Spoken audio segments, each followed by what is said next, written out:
Hi, I'm Melinda Kucsera, your fantasy author, and I'm back to read Chapter 16 from Curse Breaker Enchanted. There's some other things going on, so I'll make a video about that. I'm not going to discuss them here. I'm going to keep this focused on Curse Breaker Enchanted. Chapter 16. What the hell does he want? Ranisbara pointed eastwards. Nolo looked where she'd indicated, but stopped when he caught sight of Grigori heading their way. What are you doing here? Nolo asked the man who just strode within earshot. What do you think? I came to see if my little experiment worked. By the looks of things, it did. Grigori turned smug eyes eastward and crossed his arms over his chest. The man looked unrepentant and unpunished. What penalty had the commander imposed? What experiment? What did you do to him? Nolo grasped his friend by his tunic and shook him, but Grigori swayed, exhausted from all his scheming. You look awful. Nolo steadied his friend. Later, he could square things between them. Nothing else mattered now, except getting Sarn back, safe and sound. Good, he deserves it, Ranisbara muttered. It's been a busy day, Grigori shrugged and put some distance between himself and everyone else. Maybe he thought his fellow rangers intended to engage in more fisticuffs. The thought had crossed Nolo's mind, but he put it away. Another fracas would do no one any good, least of all Sarn. They turned their attention back to the line of trees beyond the twin stone circles. A tense smile enfolded them as the forest divided. Trees stood like two armies facing each other across a narrow battlefield. Nolo jogged toward it, followed by Ranisbara and Grigori. Enchanted monoliths framed an honest-to-God pathway, creating a straight shot through the forest for an uncountable number of miles. Grigori laughed so hard he leaned against a menhir to stay on his feet. Oh, you brilliant boy! I knew you had it in you! What the hell are you talking about? Speak sense, man. Nolo turned to face his friend, fist raised. Grigori shook his head, unable or unwilling to get a grip on his mirth. A rhythmic pounding interrupted further attempts to get the man talking. All eyes returned to the forest as it erupted into a sea of grappling branches. What happened? Grigori retreated, his eyes wide and horrified. Stay back! Nolo threw out an arm and shoved Ranisbara behind him. Two refulgent green ribbons shot through that sylvan chaos, clearing a path through the violence. But as Nolo watched, those ribbons sparked and frayed as they tore apart. The pathway narrowed as the fighting trees gave ground. Before it disappeared completely, Sarn slid through the gap. Nolo caught the kid as he collapsed and dragged him across the circle of menhirs. A black branch coated in tar slammed into the cordon the stones maintained. For a moment, the air between the menhirs fluoresced a soft white, then faded as the branch shattered in a shower of black sparks. Not one passed within the circle. Nolo remembered his charge and shook the kid. Sarn, talk to me. But Sarn stared off, and his emerald eyes blazed, shining a green light on them. Let go of me. Sarn struggled against the arms holding him up. Can you stand on your own? Sarn nodded, and the arms holding him fell away, freeing him. The magic cast everything into shades of green, but a few slow blinks banked the fire in his eyes, allowing other colors to filter back in. Grigori opened his mouth to say something asinine, but Sarn cold-cocked the ranger before he had a chance. Grigori dropped to the ground, but the thud of his body hitting the earth left Sarn empty, spent, and now sporting sore knuckles. His magic had elected not to soften the blow. He shook his smarting left fist as he stepped over Grigori's prone form. Nolo stepped in front of Sarn, forcing him to halt. You let me go. You owe me. Sarn rubbed his sore hand. Nolo looked him over, but before Death's marksman could speak, Sarn shook his head. He chopped both hands through the air in negation. I won't go to the... Sarn broke off. Cursing will piss off my masters, and I still need an official dismissal. Damn my indenture and its stipulations. Sarn took a breath and tried again. I don't need to go to the infirmary. I just need to rest. He rubbed his eyes with the heels of his hands to stop their burning. Let me go, please? Sarn let his hands fall back to his sides and checked to see if his plea had any effect. He started when he noticed the struggle between the menhirs. Did the corruption reach Mount Eredrin? Is it in my cave? Sarn poked his sixth sense, but it ignored his question. Maybe his magic was tired. It can't pass. We're safe from whatever is happening out there. Here, I brought you something to eat. Inari gestured to a basket slung over her arm. She stood inside the second ring of standing stones on the meadow side. Sarn wanted Inari to be right, but his gut disagreed. He'd seen too much. You'd better eat something. You don't look so good, Ranisbara said as she stepped over her husband's prone form. She gave Sarn a dip of the chin, acknowledging something. Maybe she respects the way I handled Grigori. Hunger assailed Sarn, forcing him to table that for later. His boots slid off his shoulder and thudded on the ground. Sarn ignored them and staggered toward Inari and her basket of goodies. What culinary masterpiece lay under that checked fabric? Lead filled his legs. But when he crossed that last threshold, he met no resistance. Nothing hindered Sarn except his exhausted muscles and this curious lightness. Am I floating? Can I fly back to my son? A quick downward glance confirmed both his numb feet touched the ground. Sarn swayed. Did Inari retreat, or did the world recede? The ground rose to meet Sarn, cushioning his fall. He lay there, unable to move, as three voices blurred together. They tossed around the dreaded I-word, the infirmary. I'm not hurt, Sarn tried to say, as everything faded to black. I'm sorry, son. I tried. Nolo rushed forward, too late to catch the toppling youth. Sarn lay on his belly and mumbled something about killer trees and mudmen. His body tensed and shook as a seizure claimed him. Everything stopped, and the sudden silence drew all their gazes to the forest. Not a single branch moved. All the trees' attention focused on the kid thrashing at Nolo's feet. Stay back! Nolo threw out both arms to hold back Ranaspar and Inari. Give him room. It won't last long. How long? Inari asked. How long has he suffered like this? Nolo met her concerned eyes, but said nothing. He must concentrate to gauge the length and severity of the seizure. Come on, kid. Snap out of it. You've survived worse. How long has this been going on? Inari's question cut across the pep talk, looping in Nolo's head. Since Hadrival, Ranaspara answered, taking the burden of explanation on her slender shoulders. We don't know if it happened before that monster got a hold of him. I thought there wasn't any brain damage. Inari's dark eyes shot back and forth between her husband and her friend, seeking confirmation. Ranaspara shook her head and looked away, but not before Nolo saw the same regret in her eyes. The kid's been knocked around a lot. The incident, Nolo stopped. Talking about that incident raised those memories in all their gory details. He swallowed regret, and it burned all the way down. Why did I ignore the kid? Because then Sarn was someone else's problem. Sarn had run away 4 times before Nolo had even thought to investigate, and Hadrival had played the part of a shocked guardian too well. No suspicion had fallen on the beast until it was too late. Repeated head trauma, Ranaspara volunteered, answering Inari's question. Perhaps she still saw a bandage-swayed Sarn clinging to life on that spare cot in the medic's flat. No matter how many times he'd apologized, the kid still expected Nolo to hand him over to his abuser, a man long since executed for his crimes. A movement drew Nolo's eye to his wife, and he blinked at her as he returned to the conversation at hand. The incident was 5 years ago. Are you telling me you've done nothing to help him? Inari's spine firmed and her dark eyes hardened, a sure sign of trouble. There stood the huntress who captured his heart more than a decade past, a heart now divided by conflicting loyalties. Every day drove that wedge deeper into the gap, widening it. Ranaspara nudged Nolo with her hip. You better answer her. The seizure ebbed, and Sarn stilled. Nolo knelt and rolled the kid onto his back so he could check for signs of life. Inari sat on Sarn's other side. Answer me! Isn't there something you can do to prevent this? Yes, there is, and we're doing it, Jurlo said. No one had heard his approach. The instant he'd spoken, they'd all flinched. How's the kid? Is he still breathing? Jurlo nodded to Sarn. The commander stood behind Inari, with his ink-stained hands clasped in front of him. Yes, and I can guess who caused the seizure. Nolo transferred his gaze to Grigori. He glared murder at his semi-conscious friend. Stress definitely, Inari said, holding up one finger. She nudged her husband's side with her boot. Did you leave him with any food or water? What? No. I taught the kid how to forage for himself, so I left him to it. There's plenty to eat in there if you know where to look, and he does. Grigori rubbed his head and sounded less groggy than expected. The kid's got a mean left hook. You deserve it, Ranaspara said. Nolo nodded to Ranaspara in complete agreement with her. Magic might have also caused the seizure, and that would explain the light he'd seen corralling those trees, but not their striving. What the hell had gone on out there?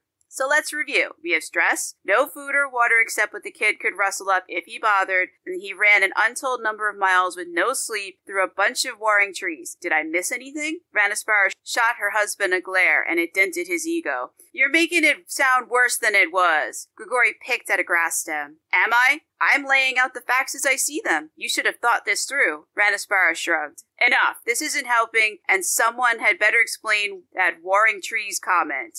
Jurlo shot Nolo a look which ordered an explanation, but all Nolo could do was shrug. Sarn would have to explain that when he woke up. Shouldn't he have come around by now? Inari hovered over Sarn, almost touching him, but she let her hands drop into her lap instead.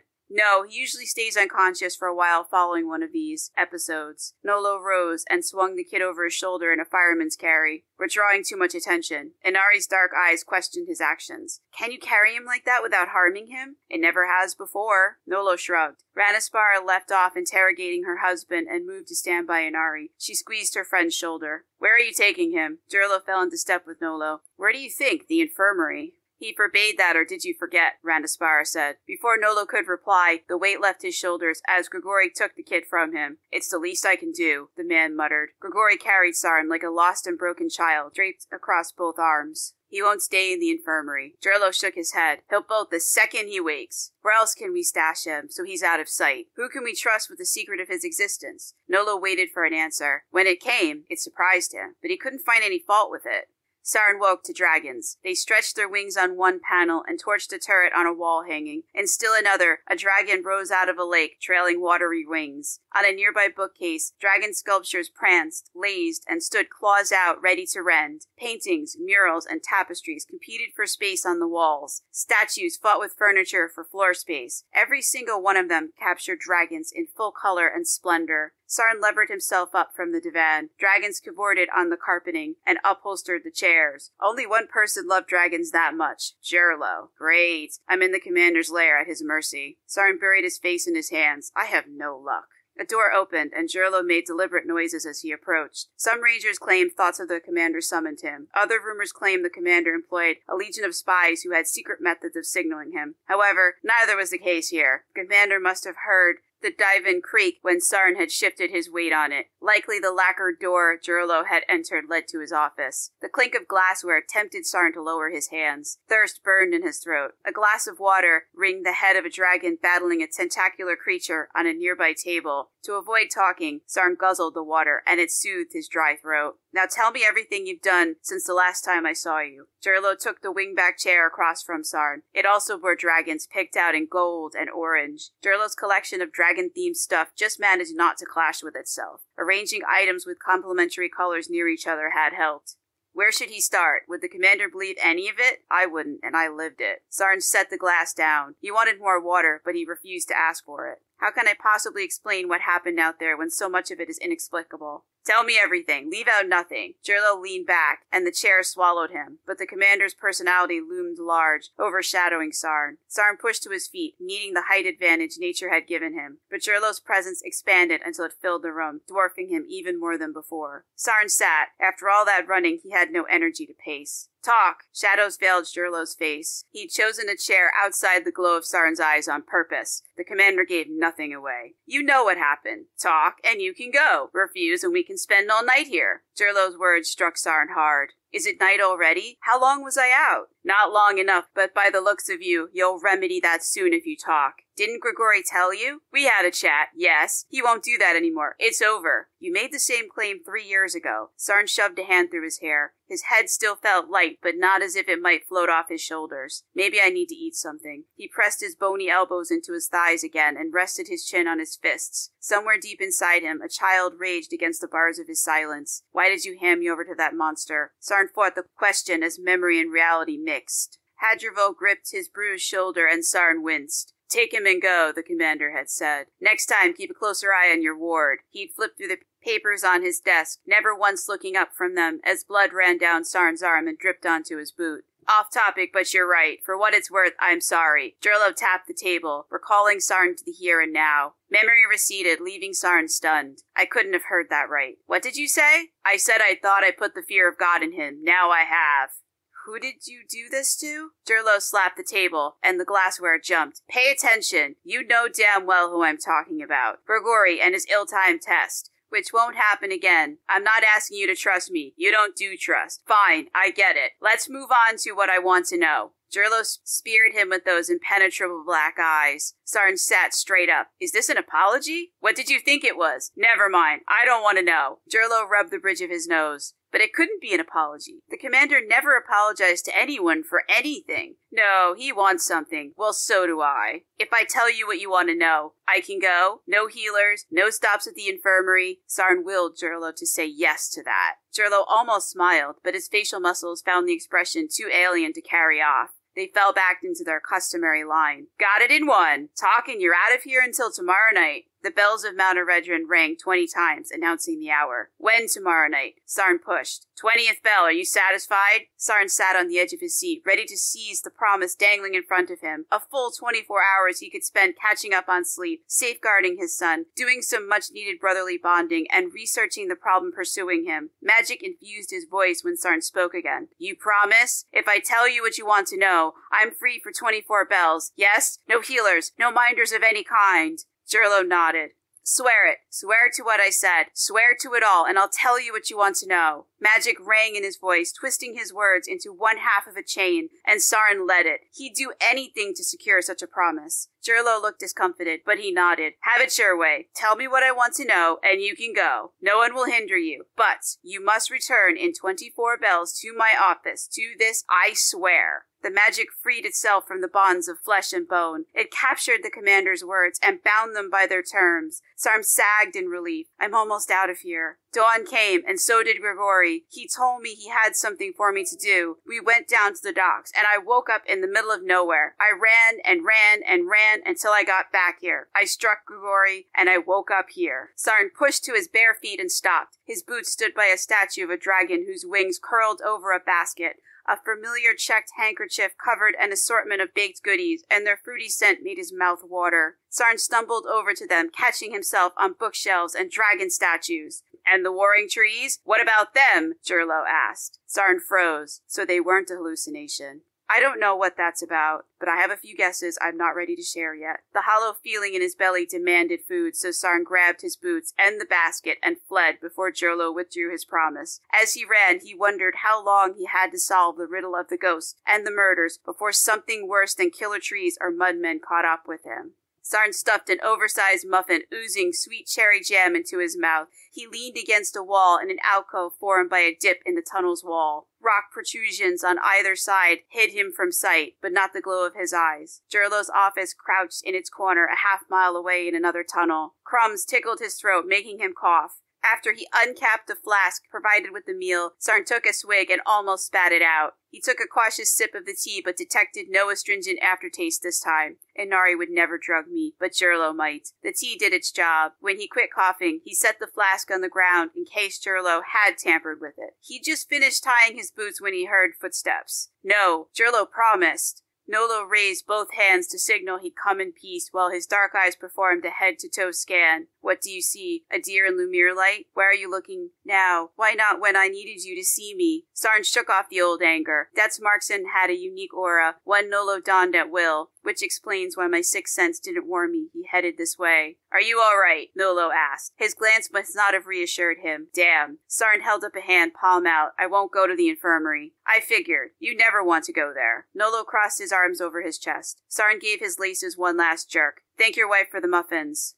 He handed the basket to Nolo on his way past the man. Ignoring the basket, Nolo stepped into his path and blocked the way. Sarn looked down at Nolo from his superior height. Let me pass. Jurlo let me go for the night. Not until we talk. No way. Sarn spun on his heel and walked away. It was the wrong direction, but he ignored the arrow on his head map pointing towards his master. His internal map would reroute him in a moment. Nolo followed. The ranger had a point to make, and the man would remain until he'd said his piece. What Grigori did was wrong. Ranispara and I had no part in it. Neither did Jurlo. I know. Sarn punched the wall. Magic sheathed his fist, causing it to bounce off unharmed, so he kicked the wall instead. Magic raced over his toes, encasing them in a bubble of protection, but the wall stayed solid this time, and his boot struck it hard enough to produce the desired bang. Nolo leaned his shoulder against the wall mere inches from where Sarn had struck it. Better? Sarn shook his head. Why did he do it? Did he say what crappy logic drove him to it? Language. I'm not on duty. I can curse if I want to. Sarn folded his arms under his cloak, but he let them drop when he realized he'd adopted the same pose as Nolo. Did you come here to apologize for him?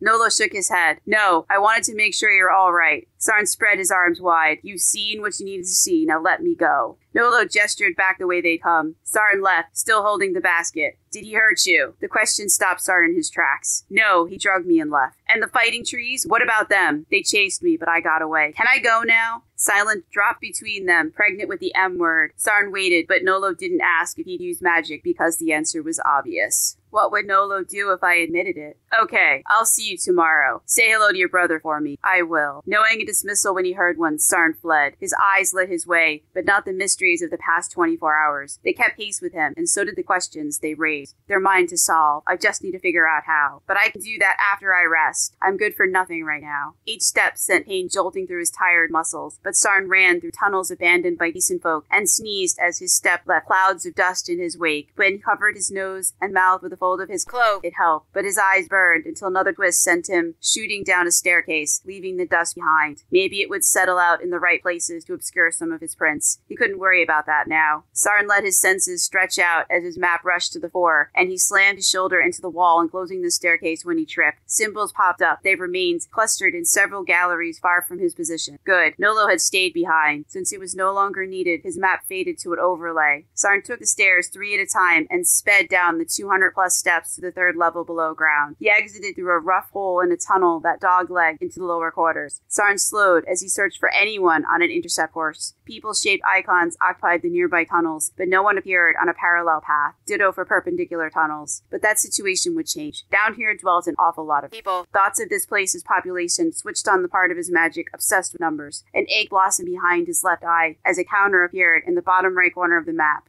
Before Sarn shut it off, his tally had jumped to 1,000. Ahead, a gauntlet of broken stones waited. His cave lay at the other end. Relief energized Sarn as he cleared the last obstacle between him and his son. And that is chapter 16. So Sarn returned to Mount Eredrin. He got his licks in, and I, for one, was cheering. And he had to deal with Gregorian and answer some questions. So next time, we'll see what he does now that he's off from work for a full 24 hours and is intent on solving that mystery. So we'll see what he uncovers. And also, we'll get more of his family, because Rand is going to be very happy to see him. So we're getting close to the end of the first book that is part of Curse Breaker Enchanted. So we're not quite at the halfway point. We're a couple of chapters away from it, but that's still kind of exciting because I wasn't really sure when I started this if I would get this far. So I feel like this is a big milestone. We're 2 chapters from the end of the first book of Curse Breaker Enchanted, and I'd say about 3 chapters from the halfway point. So stick around. There'll be a lot more where this came from, and I am your indie fantasy author, and